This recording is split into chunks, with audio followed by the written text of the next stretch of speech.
너희가 말로 여호와를 괴롭게 하고도 이르기를 우리가 어떻게 여호와를 괴롭혀 드렸나이까 하는도다.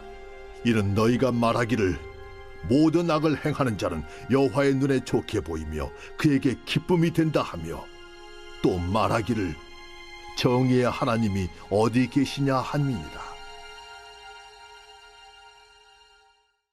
제3장.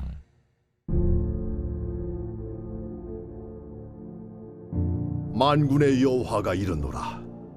보라, 내가 내 사자를 보내리니 그가 내 앞에서 길을 준비할 것이요, 또 너희가 구하는 바 주가 갑자기 그의 성전에 임하시리니 곧 너희가 사모하는 바 언약의 사자가 임하실 것이라. 그가 임하시는 날을 누가 능히 다하며 그가 나타나는 때에 누가 능히 서리요. 그는 금을 연단하는 자의 불과 표백하는 자의 잿물과 같을 것이라. 그가 은을 연단하여 깨끗하게 하는 자 같이 앉아서 레위 자손을 깨끗하게 하되 금은같이 그들을 연단하리니 그들이 공의로운 제물을 나 여호와께 바칠 것이라. 그때에 유다와 예루살렘의 봉헌물이 옛날과 고대와 같이 나 여호와께 기쁨이 되려니와 내가 심판하러 너희에게 임할 것이라. 점치는 자에게와 간음하는 자에게와 거짓 맹세하는 자에게와 품꾼의 삭세에 대하여 억울하게 하며 과부와 고아를 압제하며 나그네를 억울하게 하며 나를 경외하지 아니하는 자들에게 속히 증언하리라. 만군의 여호와가 말하였느니라. 나 여호와는 변하지 아니하나니 그러므로 야곱의 자손들아, 너희가 소멸되지 아니하느니라. 너희 조상들의 날로부터 너희가 나의 규례를 떠나 지키지 아니하였도다. 그런즉 내게로 돌아오라. 그리하면 나도 너희에게로 돌아가리라 하였더니 너희가 이러기를 우리가 어떻게 하여야 돌아가리까 하는도다.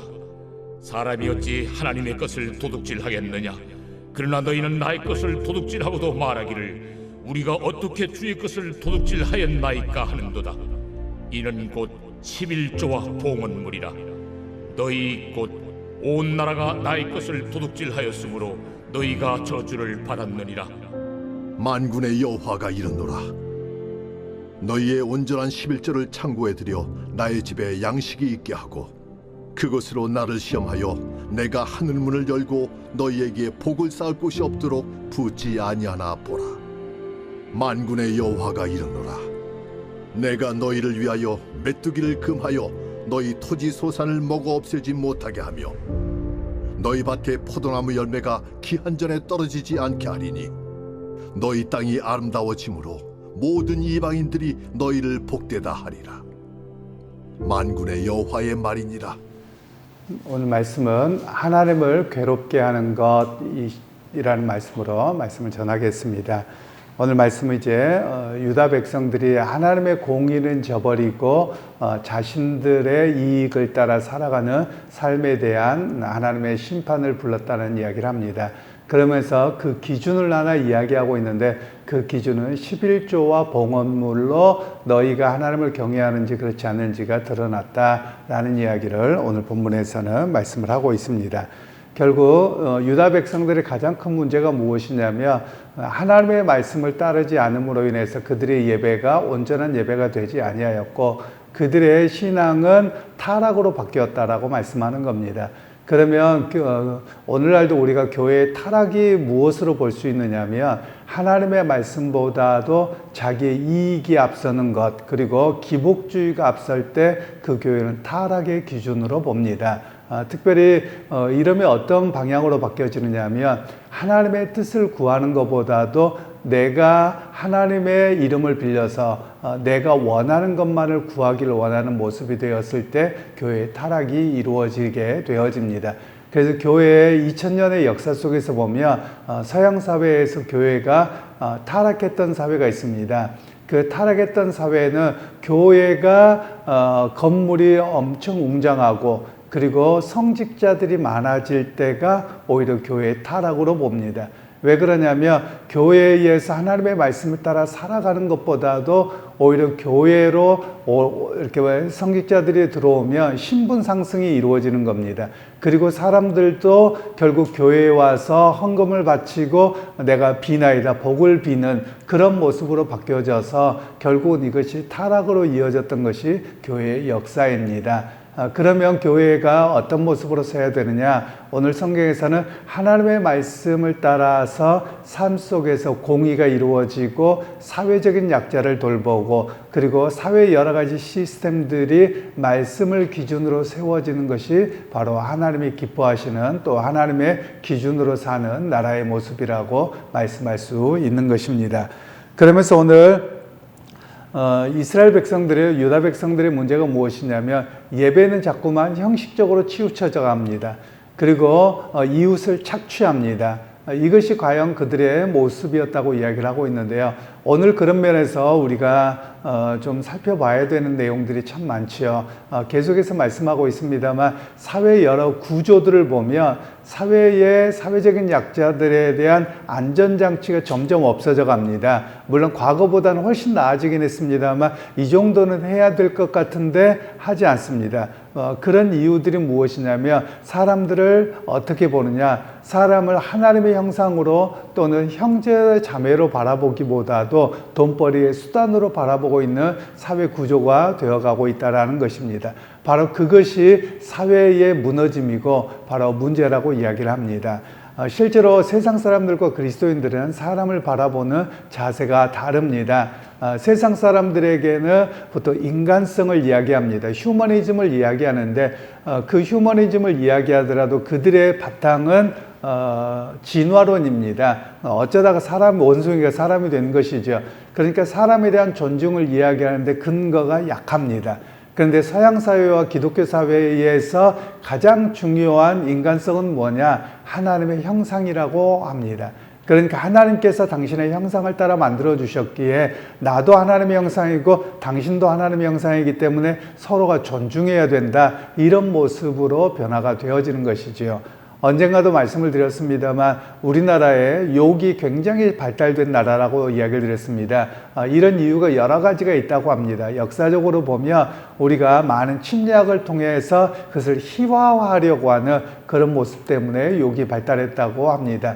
그런데 그 욕설의 내용들을 보면 사람을 무시하는 내용들이 너무 많습니다. 외국에는 욕이 글쎄 그렇게 많지 않더라고요. 제가 많이 몰라서도 그렇지만 기껏해봤자 10가지도 안 될 겁니다. 그런데 우리나라는 욕이 얼마나 많은지 모릅니다. 그런데 그 욕에 대한 내용들을 보면 사람의 인격을 말살하는 정말 듣기 거북하고 힘들고 그것이 마음속을 이렇게 잡고 있는 그런 모습들이 굉장히 많이 있더라고요. 바로 이런 모습들이 뭐냐면 바로 하나님의 형상으로서의 존재를 인지하지 않는다라는 겁니다.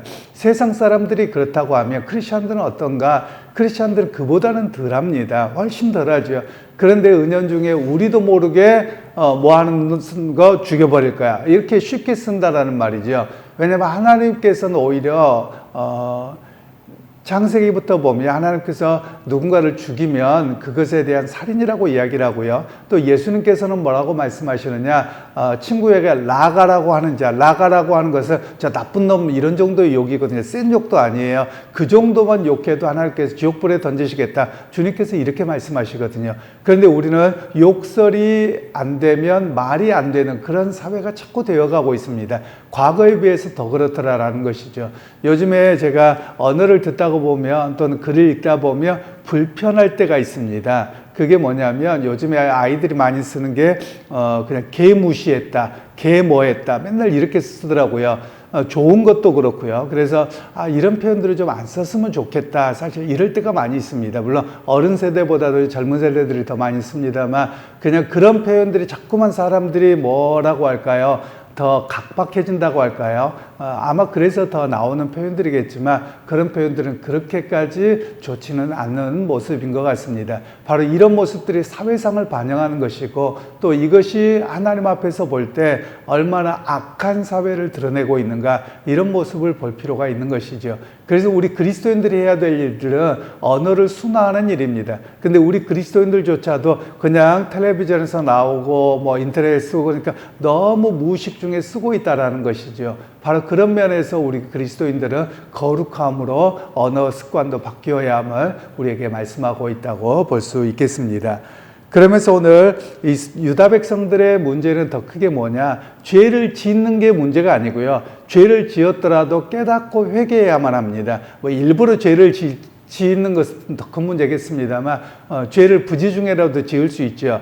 그런데 그때 하나님의 말씀이 지적되면 네, 잘못했습니다. 그래야 됩니다. 그런데 유다 백성들은 어쩔 수 없어서 그랬다고 핑계만 댑니다. 우리 사회도 마찬가지입니다. 하나님 앞에 예배하는 일, 그리고 오늘 성경에 11조도 이야기를 합니다만 11조나 이런 것들에 대한 이야기를 하며 여러 가지 갖가지 핑계만 돼요. 그리고 어쩔 수 없었다는 이야기를 자꾸만 돼요.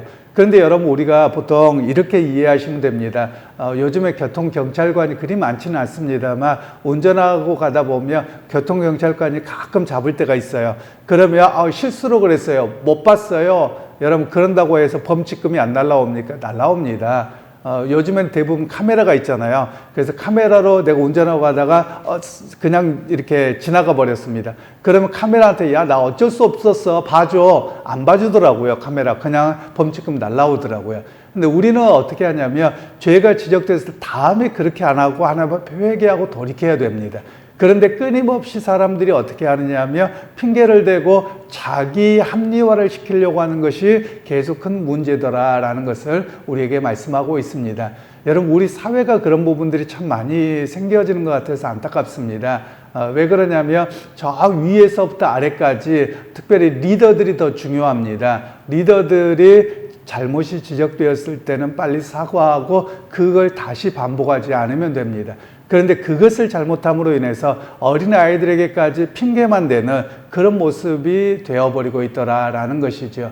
그런 면이 바로 하나님 보시기에 악한 모습이었다고 유다 백성들에게 말씀하고 계시고 오늘 우리에게도 말씀하고 계시는 것입니다.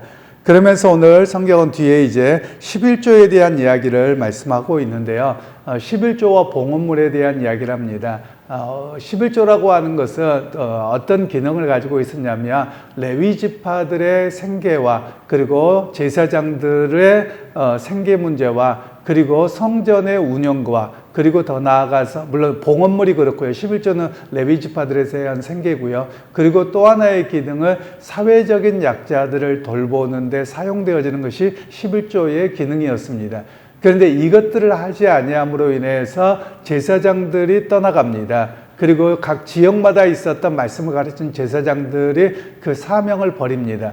그리고 사회적인 약자들은 더 많이 발생합니다. 이런 모습을 통해서 오히려 하나님께서는 너희가 말씀을 따르지 아니하는 모습이다 라고 이야기를 하는 겁니다.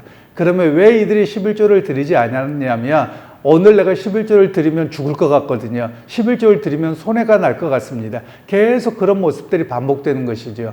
그러니까 하나님께서는 너희가 11조를 드리지 않는 것은 하나님을 외면하는 것이고 하나님이 공급하신다는 것을 믿지 아니냐입니다. 이렇게까지 말씀하고 계시는 겁니다. 바로 그런 면에서 오늘 우리가 11조를 드리는 것도 그렇습니다. 11조를 드려서 복을 받겠다 이런 개념보다도 나에게 모든 것을 주신 분이 하나님이시기에 또 주실 것을 바라보고 드립니다. 바로 이것이 11조의 고백이고 11조의 고백은 온전한 하나님에 대한 고백이라는 것을 오늘 성경에서는 말씀하고 계시는 것입니다.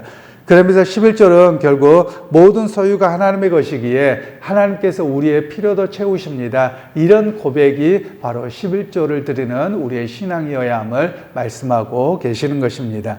그래서 여러분 오늘 우리가 기억하실 수 있기를 소원합니다. 하나님 앞에 우리가 바른 믿음으로 살아서 하나님의 마음을 괴롭게 하는 자가 아니라 하나님의 마음을 시원케 하고 또 하나님의 마음에 기쁨을 가져다 주는 그런 믿음의 사람으로 오늘 또 승리하는 여러분 모두가 되시기를 주님의 이름으로 축원합니다. 하나님 오늘 또 은혜 베풀어 주셔서 유다 백성들의 넘어짐의 문제가 무엇이었는지 살펴보게 하셨고 또한 오늘 또 믿음의 사람으로서 우리가 어떻게 살아가야 될지 결단하게 하신 것 감사합니다. 세상 사람과 다르게 하나님을 기쁘시게 하며 또한 하나님의 말씀이 기준이 되어서 세상 가운데 온전한 실천의 모습으로서는 우리 심령들 다 되게 하옵소서. 예수님의 이름으로 기도하옵나이다. 아멘.